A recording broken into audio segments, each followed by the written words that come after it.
Dear friends, welcome to Fortune Spot. நம்ம எல்லாரும் mostly நம்ம ஃப்ரீ டைமை என்டர்டைன்மெண்ட்காக தான் ஸ்பெண்ட் பண்ணுவோம். உதாரணத்துக்கு மூவிஸ் ஆர் வெப் சீரிஸ் பார்க்கறது, ஃப்ரெண்ட்ஸ்கிட்ட சேட் பண்ணுறது, இல்லை கேம்ஸ் விளையாடுற மாதிரி. ஆனால் நம்ம ஃப்ரீ டைமை ஃபுல்லாக என்டர்டைன்மெண்ட்காகவே செலவழிச்சிட்டோம்னா நம்மளோட லைஃப்பில் எந்த ஒரு க்ரோத் ஆர் டெவலப்மெண்ட்டும் இருக்காது. பட் அதுவே நம்ம ஃப்ரீ டைமில் ஏதாச்சும் ஒரு ப்ரொடக்டிவாக பண்ணுறப்ப நமக்கு சக்ஸஸ் அண்ட் ஹாப்பினஸ் மாதிரி நிறைய நல்ல ரிட்டர்ன்ஸ் கிடைக்கும். ஸோ நீங்களும் உங்கள் ஃப்ரீ டைமை ப்ரொடக்டிவாக ஸ்பெண்ட் பண்ணணும்னு நினச்சா இந்த வீடியோ ஃபுல்லாக ஸ்கிப் பண்ணாமல் பாருங்கள். அண்ட் இதில் சொல்லியிருக்க 4 ஐடியாஸை ஃபாலோ பண்ணுங்கள். அப்புறம் நீங்கள் இன்னும் நம்ம சேனல் சப்ஸ்கிரைப் பண்ணலன்னா சப்ஸ்கிரைப் பண்ணிக்கோங்க. அப்படியே பக்கத்தில் இருக்க பெல் ஐக்கானை ப்ரெஸ் பண்ணிக்கோங்க. அப்போ தான் நம்ம போகிற யூஸ்ஃபுல்லான வீடியோஸ் உங்களுக்கு உடனே நோட்டிஃபை ஆகும். சரி வாங்க இப்போ நம்ம வீடியோக்குள்ளே போகலாம்.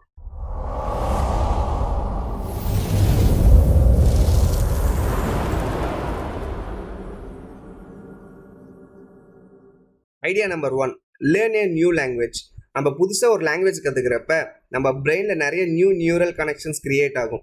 அதனால் நம்மளோட critical thinking, problem solving skill and மெமரியும் இம்ப்ரூவ் ஆகும். அண்ட் நீங்கள் நிறைய லாங்குவேஜ் கற்றுக்கிறப்ப அந்த மக்களோட வாழ்க்கை முறை, கலாச்சாரம்னு பல விஷயங்கள் தெரிஞ்சுக்கலாம். அண்ட் நீங்கள் அந்த லாங்குவேஜ் பேசுகிற ஊருங்களுக்கு டூர்ஸ் போகிறப்ப உங்களால் நல்லா எக்ஸ்ப்ளோரும் பண்ண முடியும். அண்ட் அது மட்டும் இல்லாமல் உங்களோட ஜாப் ஆப்பர்ச்சுனிட்டிஸும் இன்க்ரீஸ் ஆகும். எப்படின்னா நிறைய கம்பெனிஸில் மல்டி லாங்குவேஜ் பேசுகிற பீப்புளுக்கு அதிக இம்பார்ட்டன்ஸ் தருவாங்க. ஏன்னா அவங்க கிளைண்ட் அண்ட் கஸ்டமர்கிட்ட அவங்க லாங்குவேஜ்லேயே இன்ட்ராக்ட் பண்ணுறதுக்கு. ஸோ இவ்வளோ பெனிஃபிட்ஸ் இருக்குது ஒரு நியூ லாங்குவேஜ் லேர்ன் பண்ணுறதுல. சரி, இதை எப்படி நம்ம ஃப்ரீ டைமில் பண்ணுறது அப்படின்னு கேட்டிங்கன்னா அதுக்கு ஒரு 3 ஸ்டெப்ஸ் இருக்குது. உதாரணத்துக்கு நீங்கள் இங்கிலீஷ் கற்றுக்கணும்னு நினைக்கிறீங்கன்னா ஸ்டெப் நம்பர் 1, லிசன் இங்கிலீஷ். நம்ம தாய்மொழி எழுத படிக்க கற்றுக்கிறதுக்கு முன்னாடியே கற்றுக்கிட்டு இருப்போம். அது எப்படின்னா மற்றவங்க பேசுகிறத ஜஸ்ட் லிசன் பண்ணுறது மூலிமா. ஸோ அந்த ஸ்டில் இன்னும் நம்மக்கிட்ட இருக்கும். அதனால் இங்கிலீஷ் பேசுகிற வீடியோஸ் ஒரு ஆடியோஸை லிசன் பண்ணுங்கள். Step number 2, learn English. டெய்லியும் புதுசாக ஒரு 5 வெக்காபுலரி ஆச்சும் லேர்ன் பண்ணுங்க. ஆர் இங்கிலீஷில் இருக்க கிராமரை லேர்ன் பண்ணுங்க. ஸோ நீங்கள் இங்கிலீஷ்க்கு பிகினரா இல்லை இன்டர்மீடியேட்டான்ற லெவலுக்கு ஏற்ற மாதிரி ஏதாச்சும் புதுசாக லேர்ன் பண்ணுங்க. And step number 3, practice English. இந்த ஸ்டெப் தான் ரொம்ப முக்கியம். எந்த ஒரு லாங்குவேஜும் பேச பேச தான் நல்லா வரும். ஸோ நீங்கள் கற்றுக்கிட்டது கேட்டதெல்லாம் வச்சு கொஞ்சம் கொஞ்சமாக பேசி ப்ராக்டிஸ் பண்ணுங்க. இப்படி நீங்கள் 3 ஸ்டெப்ஸும் ஃபாலோ பண்ணாவே போதும், ஈஸியாக ஒரு நியூ லாங்குவேஜை கற்றுக்கலாம்.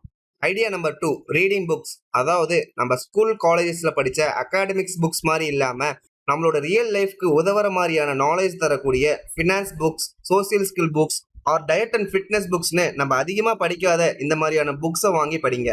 அண்ட் நீங்கள் ஒரு ஃபீல்டில் எக்ஸ்பர்ட் ஆக அந்த ஃபீல்டில் இருக்க 3 புக்ஸை ஃபுல்லாக படித்தாவே போதும்னு சொல்கிறாங்க. உங்கள் வாழ்க்கையில் சக்ஸஸ் ஆகணும்னா நிறைய செல்ஃப் ஹெல்ப் புக்ஸை வாங்கி படிங்க.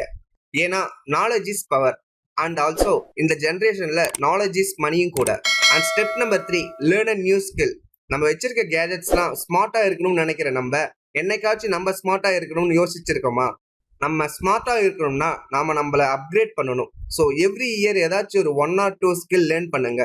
உதாரணத்துக்கு ஒரு மியூசிக்கல் இன்ஸ்ட்ருமெண்ட் வாசிக்க கற்றுக்கிறதா இருக்கலாம், இல்லை சிங்கிங் டான்ஸிங் பண்ண கற்றுக்கலாம், இல்லைனா டிஜிட்டலாக பண்ணுற வீடியோ எடிட்டிங், கோடிங், பிளாகிங் மாதிரி உங்களுக்கு பிடிச்ச ஏதாச்சும் 2 ஸ்கில்லை சூஸ் பண்ணுங்க. அண்ட் அந்த ஸ்கில்ஸை 1 இயர்க்குள்ளே கற்றுக்க உங்களுக்கு கிடைக்கிற ஃப்ரீ டைமில் லேர்ன் பண்ணி ப்ராக்டிஸ் பண்ணுங்கள். அண்ட் ஒன்ஸ் நீங்கள் அந்த ஸ்கில்லை மாஸ்டர் ஆகிட்டீங்கன்னா அதை மற்றவங்களுக்கு சொல்லி தந்து பேசிவ் இன்கமும் ஜென்ரேட் பண்ணலாம்.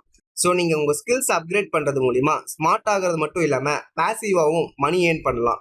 And idea number 4, do exercise. நம்மளோட டே டு டே லைஃப்பில் இப்போலாம் ஃபிசிக்கல் ஆக்டிவிட்டீஸ் பண்ணுறது ரொம்பவும் குறைஞ்சிடுச்சு. ஏன்னா நம்ம ஃபிசிக்கல் எஃபர்ட் போட்டு செஞ்சுட்டு இருந்த பல விஷயங்களை செய்ய இப்போ மிஷின்ஸை கண்டுபிடிச்சிட்டோம். ஒரு விதத்தில் அது நன்மையை தந்தாலும் நம்மளை எந்த ஒரு ஃபிசிக்கல் ஒர்க்கும் பண்ண விடுறதில்ல. நம்மளும் இப்போ அந்த மிஷின்ஸ்க்கு பழகி லேசி ஆகிட்டோம். பட் இப்படி நம்ம லேசியாக எந்த ஒரு ஃபிசிக்கல் ஒர்க்கும் பண்ணாமல் இருந்தோம்னா obesity, heart attack, joint pains மாதிரி நிறைய ப்ராப்ளம்ஸ் வருமோ. அண்ட் இன்னொரு முக்கியமான விஷயம் என்னன்னா நம்ம பாடிக்கும் மைண்டுக்கும் ஒரு டைரக்ட் கனெக்ஷன் இருக்கு. ஸோ நம்ம பாடியை ஹெல்த்தாக ஃபிட்டாக வச்சிருந்தோம்னா தான் மைண்டை ஃபோக்கஸ் பண்ணி ஒரு வேலையை எனர்ஜெட்டிக்காக செய்ய முடியும். அதனால நம்ம ஹெல்த்தாக ஃபிட்டாக இருக்க டெய்லி ஒரு 1/2 hour ஆச்சு எக்ஸசைஸ் செய்யுங்க. எக்ஸசைஸ்ன்றது ஜிம்முக்கு போய் ஒர்க் அவுட் பண்ணுறது மட்டும் இல்லை, வீட்லேயே உங்களுக்கு தெரிஞ்ச எக்ஸசைஸ் பண்ணலாம், யோகா பண்ணலாம், இல்லை ஜாக்கிங் ஆர் வாக்கிங் கூட போகலாம். பட் எது பண்ணாலும் கன்சிஸ்டண்ட்டாக டெய்லியும் பண்ணுங்க. ஸோ இப்படி டெய்லி உங்கள் ஃப்ரீ டைமில் எக்ஸசைஸ் பண்ணுறதால அந்த நாள் ஃபுல்லாக உங்களால் எனர்ஜெட்டிக்காக இருக்க முடியும். அண்ட் நைட் டைம் நல்லா தூக்கமும் வரும். மை டியர் ஃப்ரெண்ட்ஸ், இன்னைக்கு நம்ம பார்த்த ஐடியாஸ் எல்லாம் யூஸ் பண்ணி உங்கள் ஃப்ரீ டைமை ப்ரொடக்டிவாக யூட்டிலைஸ் பண்ணுங்க. அண்ட் இந்த வீடியோ பிடிச்சிருந்தா லைக் பண்ணுங்க, ஷேர் பண்ணுங்க, அண்ட் உங்களோட கருத்துக்களை கமெண்ட் பாக்ஸில் சொல்லுங்க. அண்ட் ஆல்சோ நம்ம சேனல் நீங்கள் இன்னும் சப்ஸ்கிரைப் பண்ணலன்னா சப்ஸ்கிரைப் பண்ணிக்கோங்க. அப்படியே பக்கத்தில் இருக்க பெல் ஐக்கானும் ப்ரெஸ் பண்ணிக்கோங்க. அப்பதான் நம்ம போகிற யூஸ்ஃபுல்லான வீடியோஸ் உங்களுக்கு உடனே நோட்டிஃபை ஆகும். Always stay tuned with fortune spot.